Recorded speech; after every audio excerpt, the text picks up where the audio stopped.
2 at 6, the state has changed up the process for Missourians wishing to change their gender on their driver's license. The quiet change comes 2 weeks after controversy surrounding a trans person using the women's locker room in a Missouri gym. Nathan Vickers breaks down what is different and why advocates in the trans community say it creates unnecessary obstacles.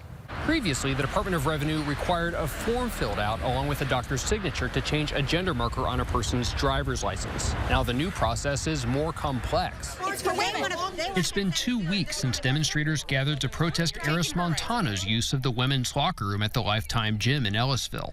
Montano had told First Alert 4 at the time that she was using the locker room that matched the gender on her recently changed Missouri driver's license, prompting Representative Justin Sparks to organize the event. Creating a safe space for one person cannot violate the safe spaces of others. Today, Sparks called the department's removal of the form just days later a step in the right direction. Though the department has not explained the decision, a spokesperson said the form was no longer required and that customers are required to provide either medical documentation that they have undergone gender reassignment surgery or a court order declaring gender designation. While I think it's a good thing that the Department of Revenue has changed their policy and eliminated the form and added some clarification there, I still think there's a lot of unanswered questions of how that occurred and is it even legal? Now, Sparks believes state legislators should take steps to set a policy. I think that it's incumbent upon the legislature to clarify the position of the state of Missouri on this issue. But advocates in the trans community say the new process creates unnecessary barriers. People forget that we are human beings just like everyone else.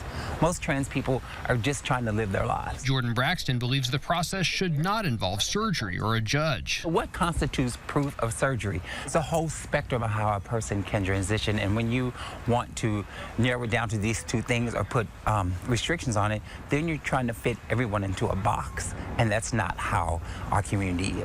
Another advocacy group, Promo Missouri, has launched a campaign to allow non-binary Missourians to report whether they're having trouble changing their gender markers. Every single person's ID is meant for them because it unlocks so many different parts of everyday life. They're also calling on the state to explain why the change was made and to engage with people in the trans community about policy. This isn't about them trying to access or gain some type of special privilege. It's literally them being able to live who they are and be able to say, here's an ID that matches exactly who I am. We also reached out to Montano, who for legal reasons said they did not wish to comment on the change. Nathan Vickers, First Alert 4.